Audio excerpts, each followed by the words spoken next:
नमस्कार, मैं हूँ रितिका घई। GNE न्यूज में आपका स्वागत है।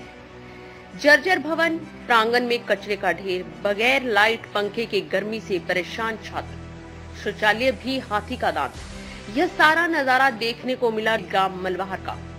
कहने को यह जनपद उत्तर प्रदेश के शिक्षा मंत्री का गृह जनपद भी है और सरकार शिक्षा पर खर्च भी करती है, मगर यहाँ ऐसा कुछ देखने को नहीं मिला। अध्यापिका चलती कक्षा में मोबाइल चलाते हुए नजर आई और स्कूल प्रांगण में कचरे का ढेर लगा हुआ नजर आया। प्रधानमंत्री के स्वच्छ भारत मिशन का मजाक यहीं देखने को मिला। स्कूल खुले 3 महीने हो चुके हैं, मगर स्कूल का शौचालय साफ नहीं करवाया गया।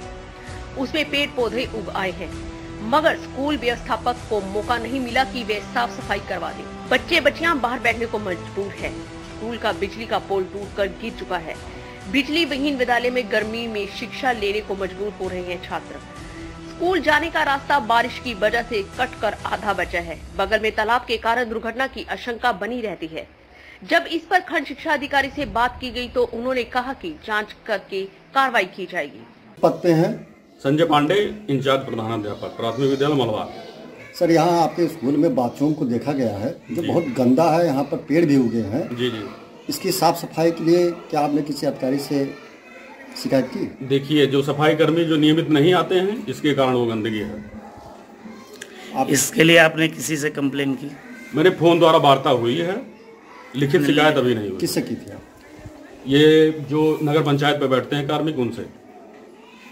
इसका यानी आप एक कर्मचारी से आपने सिर्फ शिकायत किया? जी, ईओ सर से मेरी बात नहीं हुई होगी, लिखित शिकायत नहीं हुई। आपके यहाँ स्कूल में, हर स्कूल में लाइट की व्यवस्था है, आपके यहाँ लाइट की व्यवस्था नहीं? लाइट आप बाउंड्री के बाहर देख लीजिए, जो पोल था वो गिर गया, इसीलिए संयोजन नहीं है विद्युत का। क्या इसकी शिकायत कभी बिजली विभाग से या किसी यहाँ के कर्मचारियों से द्वारा किया गया? हाँ, कहा गया था कर्मचारियों से। क्या कहें?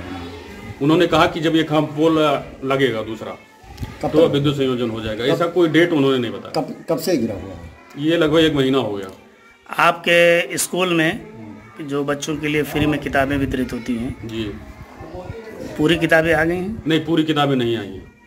जो किताबें आई थी NPRC से उठा के उनको वितरित कर दिया गया है, पूरी किताबें नहीं आई। तो किताबें आप BRC कहाँ से आप लेके आए हैं? NPRC आप लेके आए हैं? जी, परसाई माँ से। तो जबकि ये नियम है कि स्कूलों पे पहुंचाई जाए किताबें, तो ऐसा कुछ हुआ नहीं?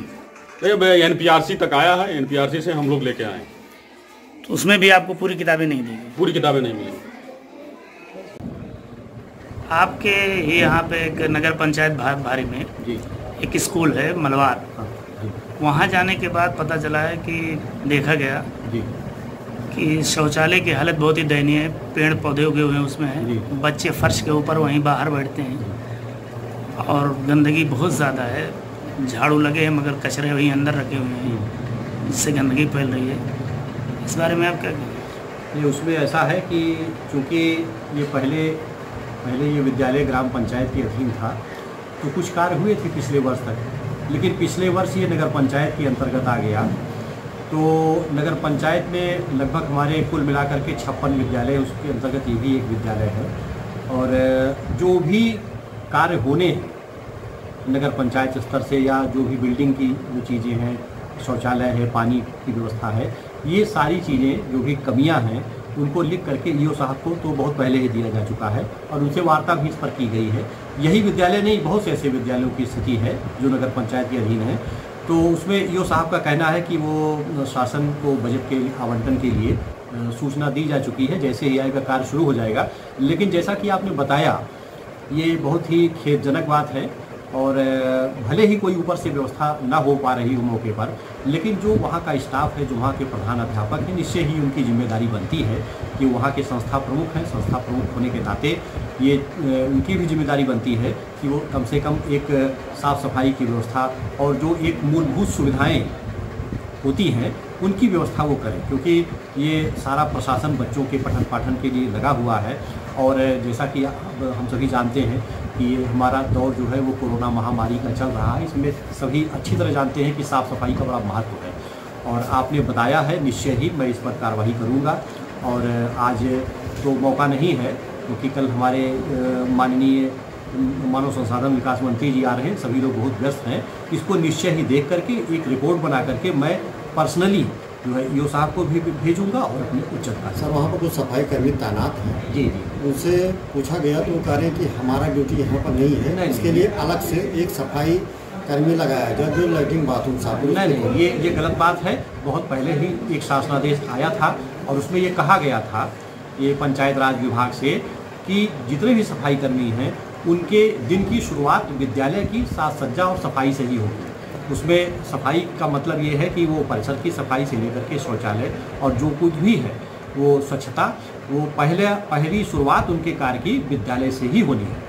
और प्रधान अध्यापक को इस बात को देखना है कि स्वच्छता का पालन या साफ सफाई का काम किया जा रहा है कि नहीं, तभी उनका मानदेय आहरित होगा।